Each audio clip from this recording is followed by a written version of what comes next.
dans ce nouvel épisode d'Instant Simple, une parenthèse d'évasion. Aujourd'hui, j'ai le plaisir d'être avec Coraline pour qu'elle nous partage son voyage au Chili.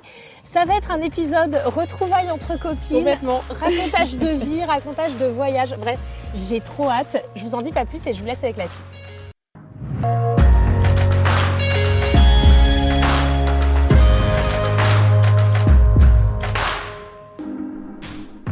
Bienvenue sur Instant Simple, une parenthèse d'évasion. Je suis Lina, coach de vie certifiée et voyageuse solo passionnée. À travers ce podcast, je vous propose chaque mardi un récit de voyage, une anecdote qui a été transformatrice pour moi ou l'un des invités. Le but, c'est d'aller explorer ensemble les leçons de vie qu'on a pu tirer de ces expériences, parfois un peu folles quand même. Alors si vous cherchez un podcast qui mixe développement personnel et voyage, vous êtes au bon endroit. Si ce concept vous plaît, je vous invite à soutenir ce podcast en laissant une note, un commentaire ou en le partageant à vos proches. Sur ce, bon épisode. Hello Coco! Hello Lina, comment ça va? Ça va et toi? Bah écoute, ça va très bien. Ça fait tellement longtemps. 4-5 ans. Ouais, 4-5 ans à peu près. Pour vous qui nous écoutez et qui nous regardez maintenant, parce que les épisodes sont dispo sur YouTube en format vidéo et aussi Spotify, je fais au mieux avec la connexion que j'ai. Pour ceux qui nous regardez, on est actuellement au bord du lac Léman, dans un parc. Et Coco, on se connaît depuis le lycée. Le lycée, depuis, ça fait 13 ans. Maintenant, on se connaît. Ouais. Ah là là, aïe, c'est vrai qu'on a 28. On était en seconde ensemble, voilà. Ouais, on se connaît depuis le lycée, c'est fou. Et Coco, tu fais partie de ces amis qui, avec qui j'ai toujours gardé un contact, on va dire, assez éloigné. Genre, on était vraiment proches au lycée, puis après, les études sont arrivées, on a fait nos vies. Et, mais quand on se revoit, c'est toujours... On se revoit et on arrive à discuter comme si de rien n'était. C'est ça. On a tous ce genre d'amis. Mais complètement. Et on se suit de loin et voilà. Et nous voilà aujourd'hui ici. Et l'histoire, c'est que hier, du coup, j'ai posté sur Insta une story en disant, vas-y, si vous êtes du coin.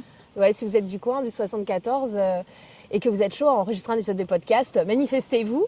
Et tu t'es manifesté. Oui, et je me suis dit, mais of course, faut qu'on fasse un épisode avec tous tes voyages. Là, genre, j'ai pas tout suivi. Du coup, Coco, est-ce que... je t'appelle Coco, mais en vrai, ça s'appelle Coraline, mais tout le monde l'appelle Coco. Est-ce que tu peux nous teaser, là, en 30 secondes, ce que tu vas dire pendant cet épisode? C'était un voyage... Donc, on va parler du Chili, donc un voyage que j'ai fait qui a été suite à une invitation d'un mariage. Et en fait, ça a été un voyage plein de signes de l'univers, plein d'alignements où j'étais à ma place et qui a transformé aussi ma vie après ce voyage. En rentrant ici, j'ai pris ce que j'avais appris de ce voyage pour le transformer ici et changer ma vie du quotidien réellement. Et... Ah, j'adore. T'as déjà dit trop de choses, j'ai envie de te poser plein de questions. Écoute, je te propose qu'on rentre dans le vif du sujet. Donc, est-ce que tu peux peut-être nous mettre un peu dans le contexte? Pourquoi le Chili? C'est quoi cette invitation? Tout ça. Alors, pour le contexte, donc... Comme tu le sais, après les études, je suis partie 1 an en Angleterre. Ouais. J'ai rencontré une fille là-bas qui s'appelle Paulina, qui est chilienne. Son mari est chilien. Et avec qui je me suis super bien entendue là-bas. Et donc, elle s'est mariée et elle m'a invitée à son mariage. J'ai reçu l'invitation le 14 juillet 2024. Meilleur 14 juillet de ma vie. où dès que j'ai reçu l'invitation, je lui ai dit évidemment que je viens. Il y a pas de raison que je vienne pas. Et me voilà, donc j'ai dit oui. Par contre, j'ai pris mes billets d'avion 7 mois après parce que j'avais quand même un peu le stress de partir toute seule au Chili, sans parler la langue, enfin tout ça quoi. C'était le premier vraiment voyage seul, donc beaucoup d'appréhension et j'ai vraiment tardé. Même elle a cru que j'irais jamais. Ah ouais. Qu'on se le dise, elle me l'a dit le jour du mariage, elle m'a dit je pensais pas que t'allais venir. Mais c'est ouf parce que du coup, après à Londres, quand t'étais en Angleterre, t'es partie toute seule aussi, non? Oui, je suis partie toute seule, mais en soi j'allais vivre là-bas. Donc je suis partie là-bas, j'avais une agence, je savais plus ou moins où j'atterrissais. Alors oui, je suis partie seule, oui, je savais pas parler la langue, mais je le vois pas comme un voyage, mais je le vois plutôt comme une expérience parce que j'ai vraiment vécu là-bas. Ouais, enfin voilà, pour moi, il y a cette séparation, c'est deux choses différentes. Okay. Même si en soi, c'est aussi un voyage et c'est aussi une expérience qui a apporté plein de choses aussi derrière, dont ce voyage. Et ça a été quoi ton déclic justement? Tu dis que tu as attendu longtemps pour réserver ton billet d'avion. Comment t'as fait le jour où tu l'as réservé? Genre, qu'est-ce qui s'est J'ai passé dans ta réservé le tête? 1er ou le 2 janvier. Donc là, je me suis dit, c'est l'année du mariage, j'ai plus le choix. Là, si je réserve pas mes billets d'avion maintenant, j'aurai pas de billets d'avion pour le mariage, Ouais. en fait, tout simplement. Et ton truc, c'était quoi? C'est de te dire, tu pars pour le mariage et t'en profites pour visiter le Ouais. pays après? Oui, quitte à faire 14 heures de vol depuis Paris, autant profiter, prendre C'est 3 clair. semaines de vacances et faire une semaine du coup avec eux sur place. Et après, visiter le Chili, qui est un pays absolument incroyable, avec des paysages fous. De ouf, ouais. Ouais. Donc t'as fait, donc le plan c'était quoi? T'atterrissais, tu faisais une Le semaine plan, avec tes potes? j'atterrissais, je faisais une semaine avec eux, le mariage tombait au milieu. J'ai atterri le jeudi, le mariage était le samedi, dimanche et je repartais le mardi.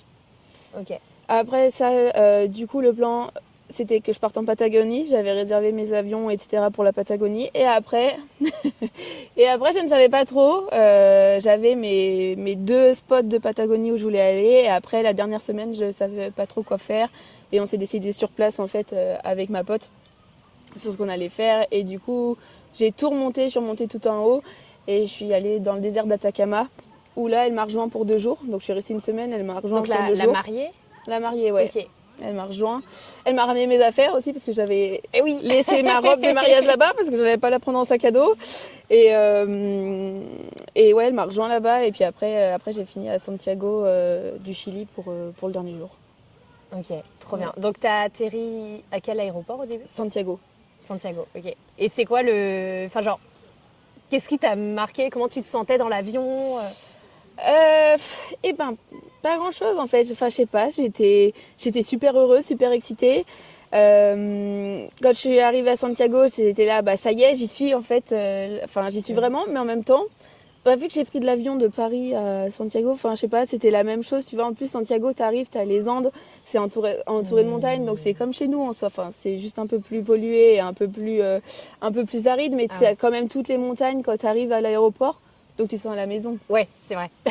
Donc Pour ceux qui suivent, on est en Haute-Savoie, donc il n'y a pas de dépaysement.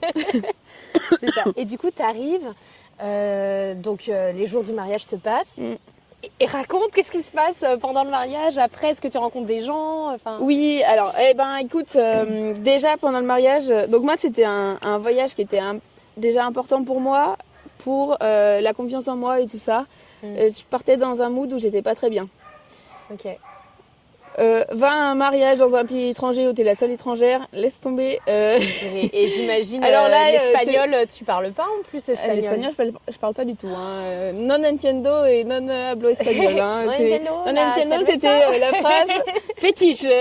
J'avais les Espagnols, les Chiliens qui essayaient de venir me parler. Moi, j'étais là genre non entiendo. Et en fait, ils étaient tous en fait, ils me connaissaient tous en me disant mais t'es l'amie de Paolina. En fait, tout le monde savait qu'il y avait l'amie française qui débarquait et du coup laisse tomber pour ta confiance en soi, tout le monde vient te parler et vient te réconforter en disant mais c'est génial ce que tu fais, mais t'as du courage, enfin c'était vraiment top. Et ça c'est un sujet que j'aimerais aborder, genre faire une petite parenthèse sur la barrière de la langue, parce que il y a beaucoup de personnes qui me suivent, qui m'envoient des messages et je me rends compte que souvent les personnes se bloquent en fait à partir en voyage parce qu'ils ne parlent pas assez bien anglais, ils ne parlent pas espagnol, enfin bref, ils ne parlent pas la langue du pays où ils vont aller. Est-ce que tu aurais des conseils pour ces personnes-là? Comment toi tu t'es sentie justement à être à un mariage avec que des Espagnols et à pas piper un mot de ce qu'ils disaient? Google Traduction. Moi pendant la cérémonie du mariage, là c'est un truc tout simple, hein, ça peut être que en espagnol, tu peux pas la faire en anglais. J'enregistrais sur Google Traduction, alors j'étais là sur mon téléphone tout le long du mariage, mais j'enregistrais. Et ça me traduisait tout, mais au moins déjà je comprenais ce qui se disait. Après, l'espagnol ressemble beaucoup au français, donc tu peux quand même comprendre.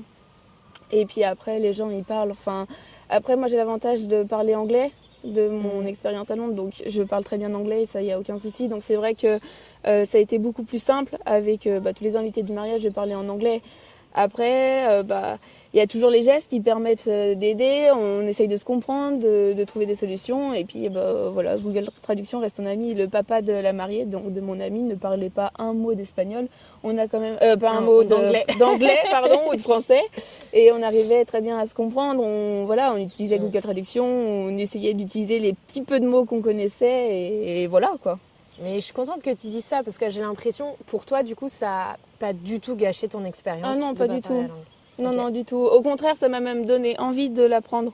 à mon retour de vouloir un peu, bon, j'ai toujours pas fait, il faut que je m'y mette, mais c'est envie de parler parce que justement, je sentais cette barrière où tu peux pas communiquer comme tu veux, même si j'ai déjà des outils pour réussir, mais ça, tu peux pas aller comme tu veux dans ce langage-là, et du coup, j'ai envie d'apprendre plus. Mais en aucun cas, ça t'empêche de voyager parce que tu finis toujours par te comprendre. Ouais. Ah mais trop bien. Donc du coup, parenthèse fermée, merci d'avoir rassuré beaucoup d'auditeurs là-dessus parce que c'est un vrai sujet, genre la barrière de la langue, c'est un vrai sujet pour énormément de personnes et tout le monde. Mais je pense que, tu sais, on a été focalisés au lycée, nos cours d'italien avec, on ne dira pas le nom de la professeure, enfin tout ça. Et même les cours d'anglais, hein, c'était pas mieux. Mais c'est vrai qu'on a été traumatisés avec nos cours d'anglais du collège-lycée où on nous flagellait si on se trompait et tout. Ouais. Et du coup, on n'ose pas parler en fait. Alors qu'en fait, c'est ça le problème. En fait, c'est le problème. Mais puis le problème, il est très français. Et de se regarder et de se moquer les uns des autres quand tu parles en cours et que tu fais une mauvaise prononciation. Alors que quand tu es dans le pays, si tu prononces le verbe, tu dis je être Coraline au lieu de je suis Coraline, ils ont compris. Et c'est ça l'essentiel, c'est qu'ils comprennent en fait. Et eux, ils voient que tu fais l'effort de parler, même si c'est pas beau, même si c'est pas de la conjugaison au top. Eux, ils voient que tu fais cet effort-là et eux, dans le sens inverse, vont faire un effort aussi. Ouais, c'est vrai. Du coup, parenthèse fermée. Donc vas-y, le mariage se passe. Le mariage se passe. Donc après le mariage, je suis partie pointe sud du Chili, qui s'appelle Punta Arenas. Ok. Et là, alors j'avais rien prévu dans ce truc-là. J'ai débarqué. Donc t'es partie comment? T'as pris un avion? Ouais, c'est un avion. Okay. Ouais, c'est tellement grand. Le Chili, c'est le plus grand. C'est le plus long pays du monde. Oui. Je pense qu'on se rend pas compte en fait, mais oui, t'es obligé de prendre un avion. C'est beaucoup en avion. Donc j'ai pris un avion pour aller à Punta Arenas, qui est vraiment la pointe sud, qui est proche d'Ushuaia en Argentine. Ouais. C'est la pointe sud, c'est la Patagonie, la terre de feu. Voilà, on est vraiment tout en bas. Trop bien. Et là, donc j'avais réservé ma petite auberge de jeunesse. Et t'étais toute seule. Et j'étais toute seule. Là, là, on rentre dans le dur. Là, on rentre dans le dur. Donc à savoir qu'avant de partir, on va peut-être partir de là. Je pars de chez ma pote. Grosse crise d'angoisse de partir seule. Mais là, vraiment, on rentre dans le dur. Je stresse, mais c'est-à-dire que je pleure à chaudes larmes pendant 2 heures de temps, inarrêtable. Je n'arrivais pas à m'arrêter. Je pleurais dans les bras de ma pote qui, elle, devait retourner au boulot, etc. Je pleurais, je ne pouvais pas m'arrêter tellement j'avais peur. Et en fait, c'est là que le premier signe un peu de l'univers apparaît. C'est quand j'arrive à l'aéroport, je tombe sur la famille du marié. Genre la maman du marié qui est absolument incroyable, toute souriante, super solaire. Et t'étais pas au courant qui repartait mais pas du tout, quoi. Et non plus. Donc je tombe sur la maman et après je tombe sur le frère et la belle-sœur du marié. La belle-sœur du marié étant autrichienne, qui m'a accueillie super bien parce que c'était aussi une outsider au mariage. Donc même si elle finit par connaître parce qu'elle habite là-bas, mais de me parler anglais, d'être là, de me montrer les coutumes du Chili, etc. Donc je tombe sur eux, qui sont en VIP, parce qu'on est un peu sur une famille un peu riche du Chili. Okay. Ils sont en VIP à l'aéroport, ils me font rentrer dans l'espace VIP de l'aéroport. Trop bien. Ils se cassent. Et moi, je suis là, j'ai un buffet à volonté, sachant que j'étais tellement stressée avant que je n'avais rien mangé. Buffet à volonté, je mange, je bois, je fais ce que je veux, et je suis restée là pendant 2 heures. Et là, je me dis, putain, c'est incroyable ce que l'univers m'a mis sur mon chemin. Là, en plus, 3 personnes absolument adorables. Et alors, le stress, il est retombé. Mais complètement. Et du coup, après, donc, c'est là où je pars pour Punta Arenas et où je suis vraiment seule. Mais avec l'expérience d'avant, je suis tellement reposée, tellement apaisée aussi. Et je me dis, ça va bien se passer. Ouais. Alors, j'ai quand même une petite appréhension quand j'arrive à l'aéroport parce que je reste un petit peu bloquée. C'est 8h du matin et je suis là genre, bon, maintenant, il faut que j'aille en ville. Voilà. Et j'ose pas trop. Comment je fais? Et en fait, il faut prendre un taxi. Mais je ne parle pas espagnol, encore une fois. Donc là, je suis restée bloquée à l'aéroport et j'envoyais des messages à Marine. Je disais, Marine, je suis bloquée à l'aéroport. Donc Marine, ma meilleure amie du lycée. Marine, ok. Elle me dit comment ça se passe et je suis là, genre, je suis bloquée littéralement à l'aéroport. J'étais assise sur un banc et je ne pouvais plus bouger. Et puis parce que tu ne savais pas comment t'y prendre, t'avais peur d'interpeller un taxi, de te faire scammer. Exactement, en fait, tu dois aller voir des taxis, mais qui est vrai taxi, qui est faux taxi, enfin tu sais pas, toi tu débarques dans un pays que tu connais pas, déjà en France, tu te poses déjà la question, mais quand tu sais pas parler la langue ou quoi, tu te dis est-ce que je vais me faire arnaquer sur le prix, sur le machin, enfin tout ça. Et puis bon, j'ai pris mon courage à deux mains et je suis sortie de ma petite place et j'ai un taxi qui est venu me voir et qui m'a proposé de m'emmener. Donc je me suis dit allez, let's go. Donc il m'a emmenée directement à mon auberge. Et à l'auberge, là j'ai discuté avec le gars qui m'a proposé les différentes excursions, qui m'a montré ce qu'il fallait visiter dans la ville.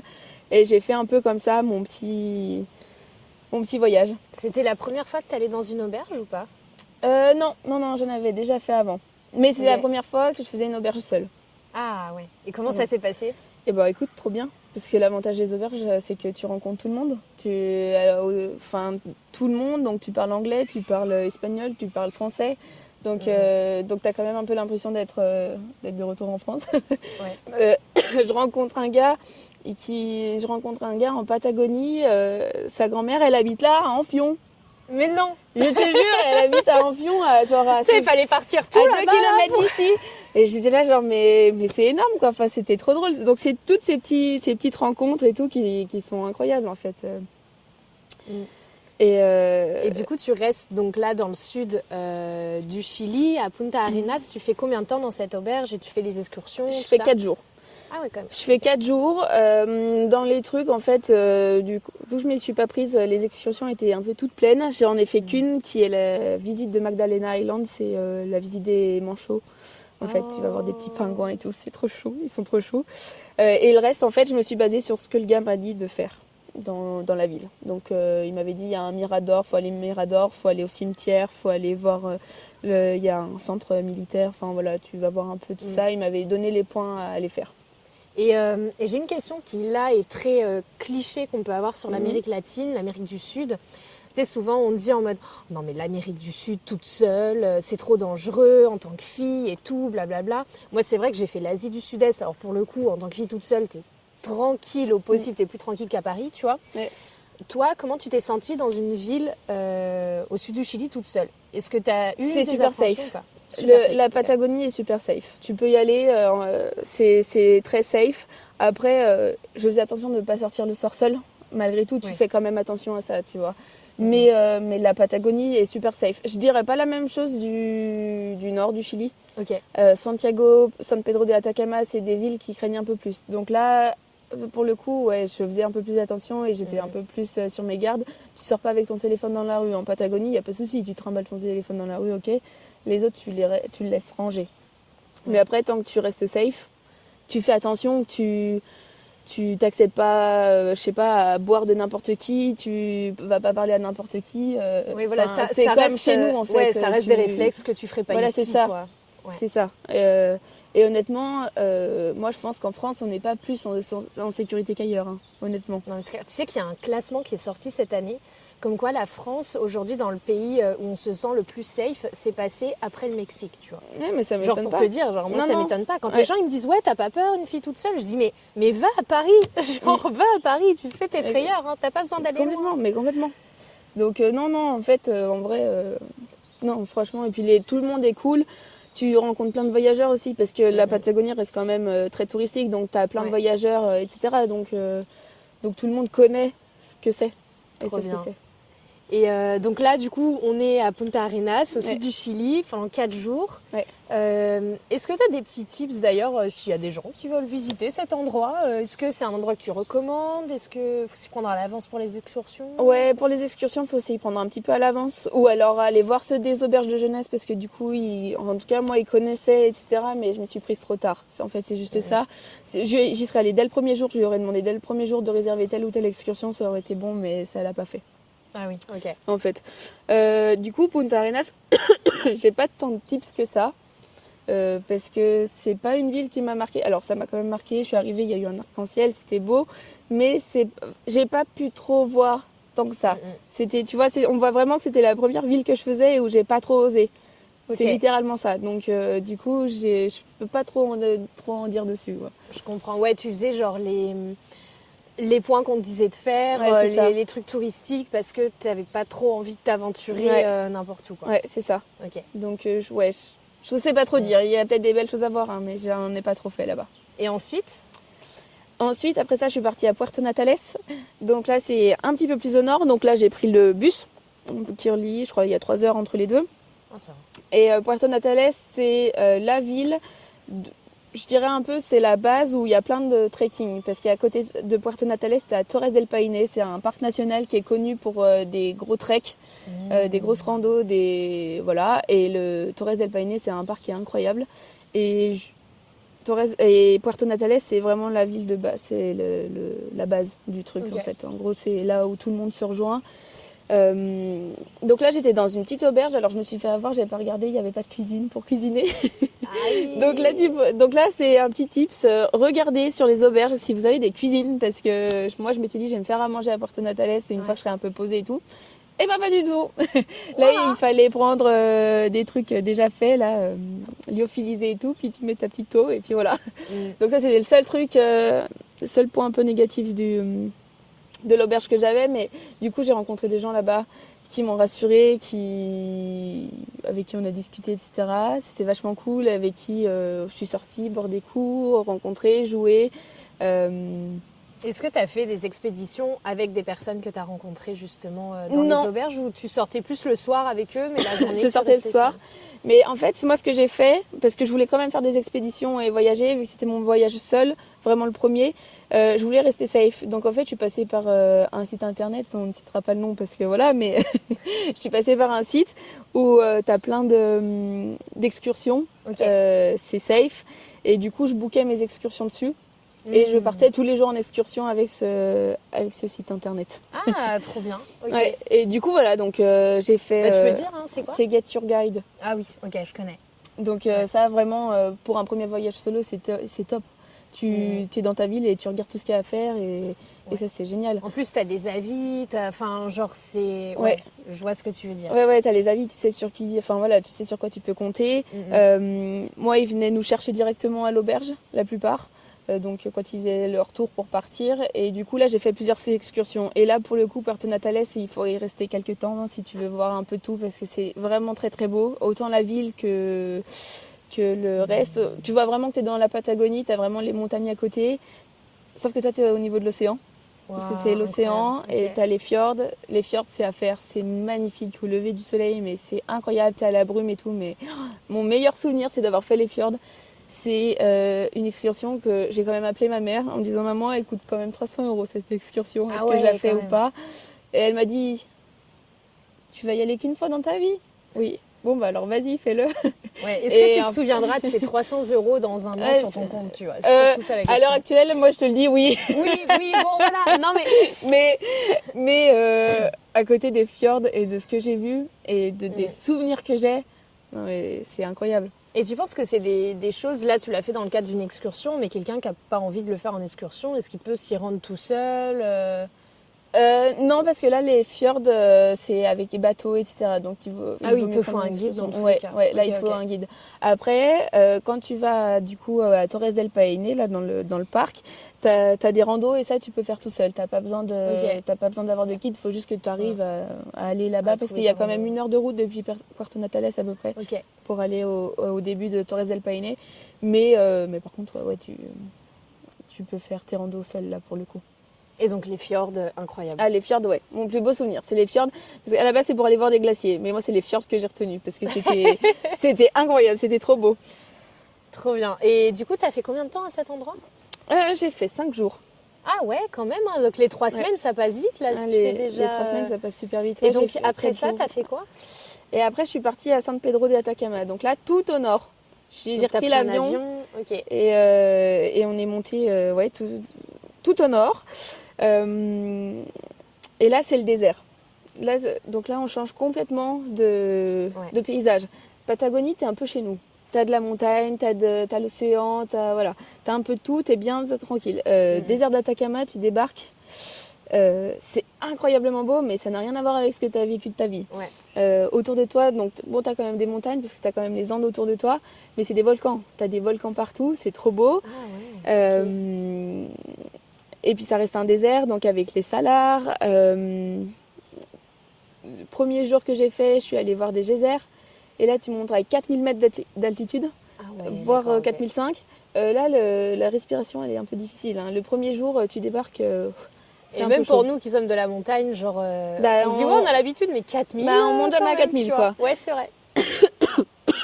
Pardon. Donc ouais, non, 4000, ça fait, et tu descends et tu commences à marcher et tu te rends compte que même si tu marches à plat, 4000, c'est 4000. Hein. Tu les sens passer, hein. Tu t'es essoufflé au bout de 3 secondes. Donc, mais San Pedro, c'est vraiment très très beau. Enfin, les paysages autour, c'est vraiment très beau. Et là, pour le coup, pour toutes les excursions, c'est ma pote qui connaissait en fait une agence, qui m'a recommandé l'agence, et j'ai fait toutes les excursions de l'agence. Il te connaissait. Ah, il te connaissait à la Coraline, fin. elle est meilleure cliente de l'année. Hein. Je les ai toutes faites, mais parce que voilà, encore une fois, j'ai qu'une vie, je vais sûrement le faire qu'une seule fois. Et du coup, je me suis dit, je vais tout faire. Donc, j'ai vraiment fait tout ce que tu as à voir. Donc, tu as des geysers à voir là le matin. Il fait moins 5 degrés. C'est magnifique.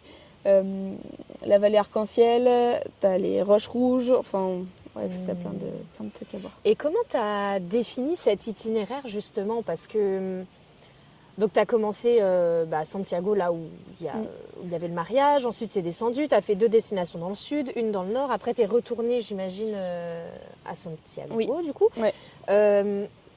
Est-ce que c'est quelque chose que tu avais défini en avance? Non, pas du tout. Ou pas? Okay. Je savais que je voulais aller en Patagonie. Ça, je le savais. Donc, j'avais fait en sorte d'aller en Patagonie. Okay. Pour le reste, en fait, on a vu entre guillemets, le jour J avec ma pote. Elle me disait, soit tu reviens à Santiago, tu fais le reste de ta semaine à Santiago, soit tu vas à San Pedro de Atacama. Le seul truc, c'est que Santiago, ça reste une ville qui est pas très safe. Et elle, en tant que Chilienne, me disait, j'ai pas envie que tu sois seule là-bas. Parce que tu es étrangère, tu parles pas un mot d'espagnol. J'ai pas envie que tu sois là-bas, c'est moins safe. Donc, va plutôt à San Pedro. En plus, là, tu auras plein de choses à voir, tu auras des excursions, donc tu seras pas à vagabonder seule dans la ville. Oui, puis dans tous les cas, tu devais revenir dans le nord pour reprendre ton avion pour rentrer. C'est ça. Donc voilà, elle m'a dit, et puis vu la beauté de tout ce qu'il y a autour de San Pedro, tu peux pas louper le désert d'Atacama. C'est la chose à voir au Chili, c'est incroyable. Mais est-ce que c'est quand tu dis les montagnes arc-en-ciel, c'est la fameuse photo qu'on voit avec des sortes de dunes, montagnes de toutes les couleurs là? Non, c'est ça ou pas? Non, pas du tout. Non, Okay. Ça, je crois que c'est au Pérou, si je dis pas de bêtises, ou en Bolivie, un truc comme ça, il me semble. Non, là, la vallée arc-en-ciel, c'est en fait, c'est des couches de montagnes qui sont de différentes couleurs. Donc, tu as les roches rouges au départ, et puis après, ça va devenir blanc, vert. Et puis après, tu as le ciel bleu. Et en fait, il faut compter le ciel bleu pour que ça te fasse l'arc-en-ciel quand tu regardes ces différentes couches. Ok. Et là, du coup, dans ce voyage, pareil, c'est un mot que j'ai souvent de mes abonnés. C'est le fait d'avoir peur de ne pas réussir à rencontrer du monde, de ne pas réussir à connecter. Parce que souvent, les personnes qui n'ont jamais voyagé en auberge, par exemple, tu vois, elles se disent mais comment tu peux rencontrer facilement du monde? Moi, je sais à quel point c'est facile, mais je voudrais avoir ton avis là-dessus. Comment tu t'es sentie sur rencontrer du monde? Est-ce que déjà, tu étais dans cette optique-là ou pas vraiment? Alors moi, je suis très timide de base. Donc moi, c'est pas évident. Et moi, je fais partie de ces abonnés-là. Ok. Donc c'est très bien d'avoir ton avis. Ouais, moi, c'est pas évident de rencontrer du monde. Alors après, il faut savoir que ici, en France, j'ai une vie avec tout le temps du monde. Je ne suis jamais seule, à part quand je rentre le soir chez moi.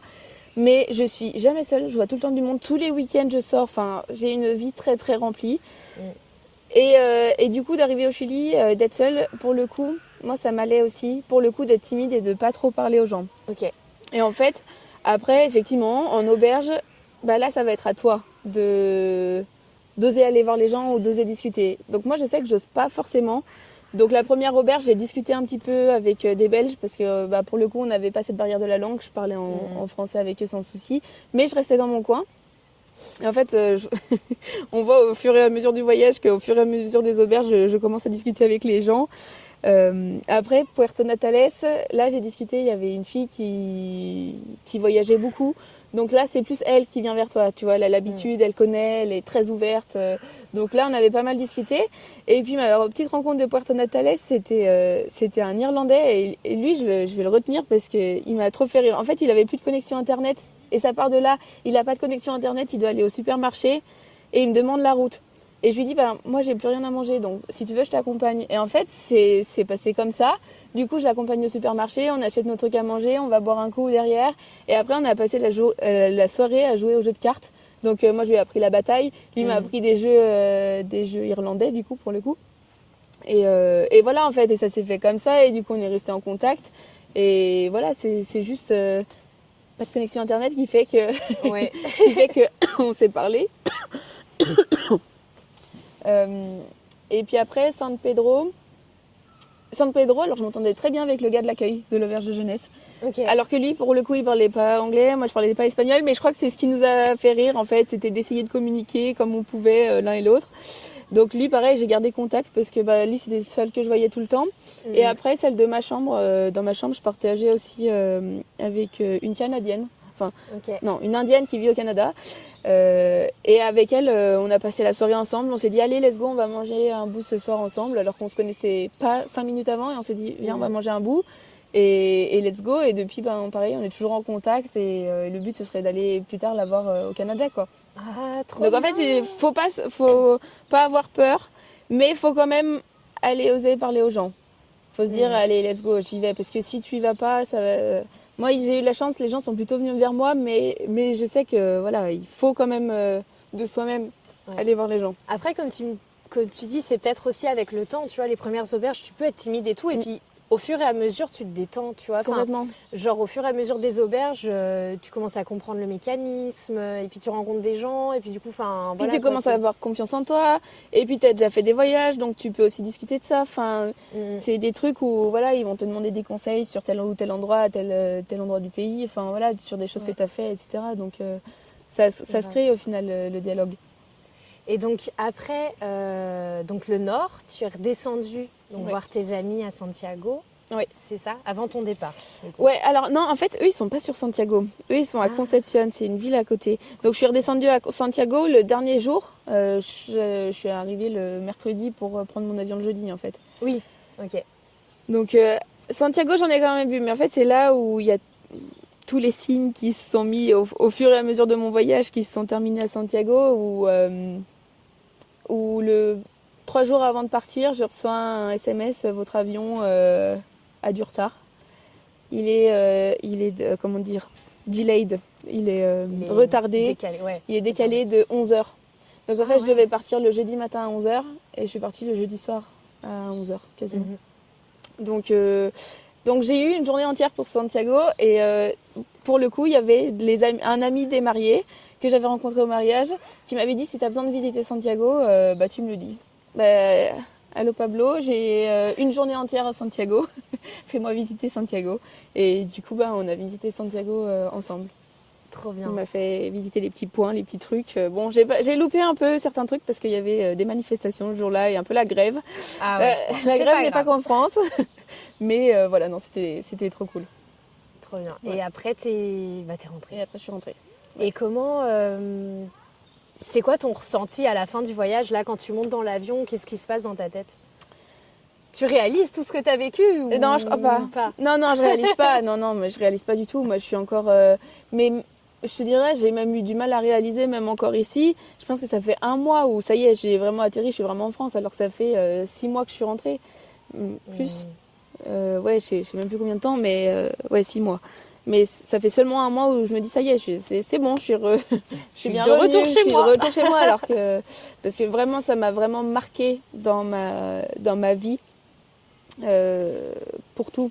Parce que ça a été une ouverture au monde pour moi et une ouverture, bon, tu sais que je suis très spirituelle et tout ça, Ouais. mais encore plus parce que j'ai vraiment eu, c'était fou et en fait j'aimerais venir là-dessus parce que c'est assez parti. incroyable. C'est ton moment. C'est parti. Les enseignements, Les enseignements signes, des tout ça. signes, il faut écouter les signes de la vie. Donc, ce qu'il faut savoir, c'est que là, je vais te faire un petit cours d'histoire, ça remonte à très longtemps, 1712, 1713. J'essaie de voir où tu veux en Il y venir. a eu quelques explorateurs qui sont partis en Amérique du Sud, dont un explorateur qui s'appelle Amédée François Fraisier, qui est originaire de Vailly. Enfin, lui, il est né à Chambéry, mais sa famille vient de Vailly, comme moi. Ok. Vailly, petit patelin. Pas de beaucoup d'habitants. Quoi. Plus de vaches que d'habitants, quoi. Ouais, voilà. Très petit. Mais on est de la même famille. Ok. Et il est parti au Chili. Et il est parti à Concepción, le lieu du mariage. Qui est une ville pas du tout touristique, hein, il n'y aurait pas eu le mariage là-bas, je ne serais pas allée à Concepción, clairement. Ok. C'est une ville, donc déjà tu dis, je vais sur la même ville que mon ancêtre. Lui, il est un peu connu, il a quand même son portrait dans la mairie de Vailly, hein, donc c'est quelqu'un un peu connu. Et toi, tu savais déjà que c'était quelqu'un de ta famille? Enfin, Oui, Okay. moi je savais quand même que c'était quelqu'un de ma famille. Ok. Mais du coup, forcément, avec ma mère, on était là. Il y a Amédée François Fraisier qui est parti là-bas. Toi, tu vas au même endroit, c'est quand même assez drôle. Il est connu pour avoir ramené la fraise du Chili en France. Et il ramène la fraise depuis Concepción jusqu'en France, en Bretagne, où il a fait après tous ces trucs. Enfin bref, tu sais, à l'époque, il faisait un peu tout. Ils étaient botanistes, ingénieurs militaires, machin. Enfin, bref. C'est vrai. Donc, il faisait un peu tout. Et donc, du coup, ce gars a fait ça. Et c'était quelqu'un de ma famille. Et tu te retrouves dans la même ville que lui. Après ça, à Punta Arenas, je vais visiter le fameux cimetière dont on me parle. Sur les points à voir du cimetière, il y a un petit coin des Anglais. Je me dis, j'y vais. Je tombe sur une tombe d'un monsieur qui s'appelle Fraser. Fraisier, c'est la même famille, c'est juste qu'on a francisé le nom. Okay. Mais on vient de Fraser d'Écosse. Et ce gars venait de Fraser d'Écosse. Du coup, je suis allée un peu regarder sur Internet parce qu'il y a plusieurs clans Fraser. Il y a les clans Outlander. Moi, je ne fais pas partie de ces clans-là. Mais t'as plusieurs clans Fraser. Et cette tombe-là fait partie du même clan que le mien. Enfin, que ma famille. Ok, donc de la famille aussi à Fraisier. À Fraisier, oui. Ah ouais. Donc tu dis, putain, il y a un truc. Donc du coup, je vais chercher un peu plus sur surtout ce côté la Fraisier. probabilité, tu vois. Il y en a zéro, surtout que Punta Arenas, je rappelle quand même que c'est la pointe sud du Chili, c'est le bout du monde, hein. T'es le plus proche de l'Atlantique quasiment. Et Vailly. Et Vailly, quoi. Enfin, le petit village de Haute-Savoie, un peu perdu et tout. Donc ça, c'est quand même assez fou. Tu tombes là-dessus et tu dis, mais comment c'est possible? Et en fait, à Punta Arenas, je me dis, faut que je creuse un peu cette histoire de Fraisier, Fraser, parce qu'il y a un truc. Et en fait, je vois qu'à Santiago, il y a une plaque de la ville de Santiago, en gros dessinée de l'époque, de Amédée François Fraisier. Il a fait un plan d'architecte de la ville de Santiago et elle est dans le sol, sur une place. Donc du coup, sur une place de. Sur une place à Santiago, du coup. Ouais, une place à Santiago. Okay. Donc en fait, j'avais pas prévu d'aller à Santiago. Mon avion est reporté. Donc tu vas voir la place. Je vais voir la place. Et au départ, j'avais demandé à un ami chilien, est-ce que je peux aller voir la place toute seule et tout. Et il m'avait dit, non, c'est une place qui craint, n'y va pas. Enfin, voilà. Et du coup, c'est là où Pablo se retrouve à être disponible et il m'a emmené sur cette place et voir cette plaque qui a été faite. Enfin, c'est pas lui qui a fait la plaque, mais c'est le dessin qui a été fait par quelqu'un de ma famille il y a 300 ans en arrière, quoi. Donc ouf, autant dire que c'est assez. Ah, ça met les frissons. Ah, mais je te dire, c'était incroyable. Pareil, Punta Arenas, j'arrive, t'as un arc-en-ciel, mais vraiment qui fait tout l'arc, qui est magnifique. Et tu dis, ah c'est bon, je viens d'arriver, je suis à ma place, quoi. Enfin, Puerto Natales, quand j'ai fait l'excursion qui coûte 300 balles, je commence à me dire, putain, ça coûte un peu cher. Au moment où je me dis ça, je trouve 20 euros par terre. Enfin, 20 000 pesos, donc ça correspond à 20 euros. Je me dis, oh bon, c'est bon, l'univers, il est derrière moi. Ça fait 280. Voilà, c'est ça, c'est bon, tout va bien se passer. Donc en fait, c'est tout ça qui s'est accumulé au fur et à mesure du voyage. Avant même le voyage, je prépare ma valise, que je défais, que je refais pendant 3 semaines. T'es partie en valise, du coup? Ouais. Tu recommandes ou sac à dos? Non, sac à dos. En fait, ce que j'ai fait, c'est que j'avais la valise pour tout ce qui était mariage. Donc j'avais la valise et j'avais prévu le sac à dos pour une fois où j'étais seule. Okay, donc la valise, je l'ai laissée chez ma pote. Elle me l'a ramenée après et j'ai fait toute mon aventure en sac à dos. Ok. Parce que oui, non, valise, c'est clairement pas pratique. En auberge, c'est pas possible. Non, sac à dos, c'est la meilleure chose. Mais à force de faire et défaire ma valise, le dernier jour où je sais qu'elle est terminée, je vais pour la fermer. Là, il y a une plume qui était là. J'ai pas de plume chez moi. Qu'est-ce qu'elle fait là, cette plume blanche posée sur ma valise? Surtout que, en plus, j'ai fait un biril avant. Il n'y a pas de plume. Et 3 minutes après, t'as une plume qui est là et t'es là genre, mais what? Du coup, c'est trop drôle parce que pour le coup, j'ai les 2 photos qui sont là genre, hey. Donc, trop bizarre. En fait, c'était tout ça. Et au Chili, je me suis vraiment sentie à ma place. Où je me sentais alignée, connectée. Je savais que tout se passait bien pour moi. Et c'est pour ça que de retour en France, je voulais que ce soit la même chose. C'est pas parce que tu rentres dans ton quotidien, parce qu'on n'est pas tous à être aussi fous que toi. Oui, bon, je suis peut-être une exception, je te l'accorde. Voilà. Mais on est beaucoup à être CDI, boulot, dodo, machin, métro, boulot, dodo, comme on dit. Et en fait, je me suis dit, moi, ok, j'ai le métro, boulot, dodo, sans le métro. Ouais. Mais voiture, boulot, dodo. Voilà, voiture, boulot, dodo, mais je veux quand même avoir une part de magie dans ma vie comme j'ai eu au Chili et de continuer à faire perdurer ce truc. Et en fait, c'est là où après tout s'est ouvert, où j'ai eu les castings, les shootings photos, défilés. Et là, le podcast. En fait, après le Chili, j'ai saisi des opportunités comme ça qui se présentaient. Ouais. Au final, des opportunités qui ont toujours été, gravité autour de toi, mais tu n'avais jamais ouvert la porte à ça en fait. Et encore, parce que par exemple, le défilé et le shooting photo, j'y ai jamais vu avant. Mais par exemple, j'ai passé un casting à Lausanne. Lui, par contre, pour le coup, pour moi, c'est vraiment l'épreuve que l'univers a mis sur ma route, en mode est-ce que tu vas oser le passer cette fois-ci? Parce que ça, pour le coup, ça a toujours été là autour de moi. Je me suis toujours dit, est-ce que je vais passer une sorte de casting comme ça? Je l'ai jamais fait. Et là, chaque étape du casting, c'était genre, est-ce que je vais au bout? Est-ce que je vais au bout? Et à chaque fois, je me suis dit, non, maintenant tu le fais. Enfin, genre, le Chili t'a appris ça, tu y vas, et si tu veux changer ta vie, tu le fais. Et en fait, c'est suite à ça où je pense que j'ai passé un peu toutes ces étapes de l'univers, où après, il y a eu, voilà, sur les réseaux, pour le défilé, cette opportunité que j'avais jamais vue avant, pour le coup, et qui dit, qui est-ce qui veut défiler? Lac de la Beune, petit lac à Saint-Paul, où tu dis, oui, pourquoi pas? Et en fait, j'ai dit, let's go, je fonce. Genre, moi, j'ai répondu tout de suite, ouais, carrément partante. Et c'est suite à ce défilé où la créatrice qui fait les vêtements m'a recontactée pour faire le shooting photo, en me disant, écoute, j'organise un shooting photo collaboratif, est-ce que tu veux participer et tout? Mais carrément, moi, c'est le rêve de ma vie.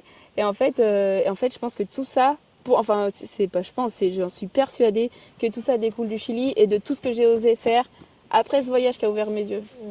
Tu vois, de saisir tout ça. Je suis contente. Et puis le message du podcast où j'ai dit, allez, let's go. Allez, let's go, c'est parti. On y va. On sort de la zone de confort.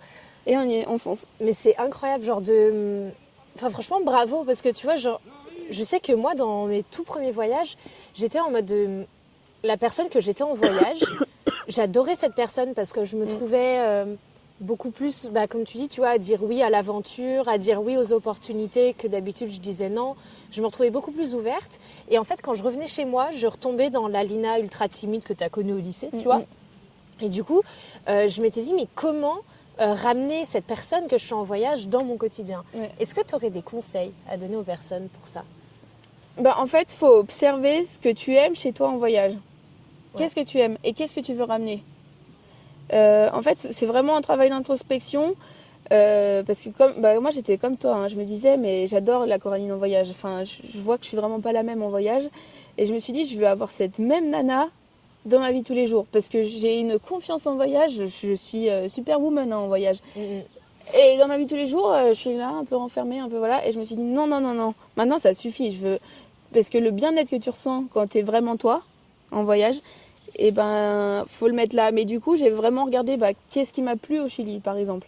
Genre, qu'est-ce qui me plaisait? C'était d'être aligné, c'était d'avoir tous ces petits signes, ces petits trucs où tu te poses une question et en fait, tu as une réponse juste derrière et tu as des trucs qui s'alignent. Parce que tu es juste plus attentive que pendant ton quotidien. Voilà, c'est ça. Et en fait, c'est de faire ton quotidien une magie, en fait. Enfin, amener de la magie dans ton quotidien. Et en fait, pour moi, c'est ce que j'ai réussi à faire depuis ces 6 derniers mois. C'est de réaliser tous ces petits rêves que j'avais en moi. Tu peux, par exemple, faire une liste de tes rêves. Genre 30 choses à faire avant de mourir ou avant mes 30 ans même. Moi, je suis plutôt avant mes 30 ans. Pour le coup. Et en fait, dire qu'est-ce que je veux faire? Et en fait, je fais ça. Et tu les coches petit à petit. Et en fait, ça te ramène un petit truc dans ton quotidien où tu dis, aujourd'hui, allez, je suis en jour de congé, je fais un podcast avec Lina. Let's go, tu vois. Ouais. Alors que j'aurais pu être mon jour de congé et être allongée sur mon canapé. Et là, ça n'aurait rien changé. Alors que là, ça me rajoute le petit truc et la petite expérience qui fait, ouais, je l'ai fait. Ah, c'est trop bien. C'est trop bien et je te rejoins sur cette idée d'écrire 30 rêves. Je sais qu'une fois, j'avais participé dans un événement que j'organisais pour les chefs d'entreprise, là. Il y avait un gars qui était intervenu, Kim Benour, et en fait, il nous avait demandé d'écrire 100 rêves à faire avant de mourir. Et le défi qu'il nous a dit, c'est de ne pas s'arrêter tant qu'on n'en a pas écrit 100. Et il dit, tu restes assis tant que tu n'as pas tes 100 d'écrits. Tu sais pas un truc, tu le fais en plusieurs jours. Non, c'est tu le fais en une fois. Et en fait, cet exercice, il est incroyable. Enfin, franchement, je te conseille de le faire 1000 fois parce qu'il est trop bien. C'est qu'à un moment, tu te poses. Alors du coup, moi, je ne l'ai pas fait direct. Tu vois, j'ai attendu un jour où j'étais posée. J'avais bien 2 heures devant moi, tu vois. Et j'ai pris un carnet et j'ai commencé à écrire 100 choses à faire. Alors ouais, les 20 premiers rêves, c'est facile, tu vois, parce que tu les connais.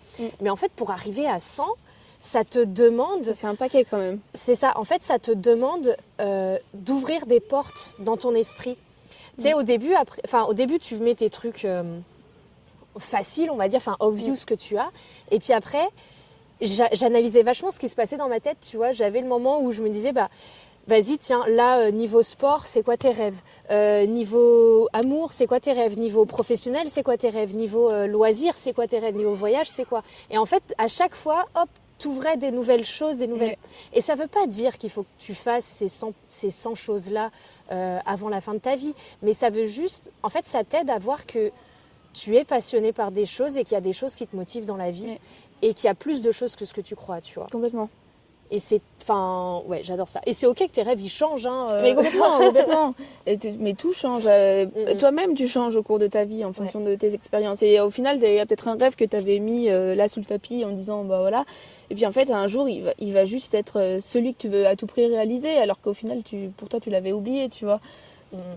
Mais voilà, en fait, il faut se dire, là, voilà, par exemple, dans les 2 prochaines années, on n'est pas censé trop évoluer en 2 ans, donc... dans les 2 prochaines années, qu'est-ce que je veux faire de ma vie ? Ça, j'aimerais bien faire. Bon, let's go. Et on se le fait, tu vois. Et c'est ce que j'essaye de faire, là, dernièrement. Trop bien. Je suis trop contente pour toi. Voilà. Ça fait déjà 45 minutes On n'a pas duré 1 heure. On n'a pas duré 1 heure, yallah. Est-ce que tu as quelque chose à ajouter, à partager ? Free time for you. Free time Non, comme ça... Comme ça, je sais pas. En fait, écoutez-vous, écoutez vos envies, n'écoutez pas les autres. Parce que si j'écoutais les autres, je serais toujours pas partie au Chili, puis je serais même jamais partie à Londres et je serais là depuis 15 ans, je serais toujours au même endroit, tu vois. Et c'est parce que j'ai surmonté ces peurs, j'ai surmonté ce que les autres disaient de ne pas partir, de faire attention, de voilà. Oui, faut faire attention, ça je vais pas dire le contraire, mais il faut oser le faire. Oser sortir de sa zone de confort. Ça, c'est la zone de confort, on en parle beaucoup, on entend souvent parler, mais je pense qu'on s'en rend vraiment compte de ce que c'est une fois qu'on est sorti de ça. C'est ça. Parce qu'on a quand même cette petite boule au ventre au moment de le faire, et en fait, il faut l'avoir parce que c'est aussi un moteur et il faut le faire, quoi. Voilà. Trop bien. Et qu'est-ce qu'on peut te souhaiter pour la suite ? Eh ben écoute, encore des voyages, Ouais. des voyages solo pour le coup, parce que Trop moi ça bien. m'a vraiment... moi je suis rentrée du Chili, j'ai dit bon les copines, je vous aime bien, je vais continuer à partir de 3 jours avec vous, mais je pense que la plupart maintenant je vais les faire seule. Donc ouais, d'autres voyages solo, et puis voilà. Trop bien. Et je te souhaite tout de bon, tout ça. Et puis là, on va aller boire. On va vous laisser. On va aller boire un coup pour continuer à papoter de tout ça. Merci beaucoup, Coco, Merci à toi. pour cet épisode. C'était incroyable. J'ai trop kiffé. Tant mieux, parfait.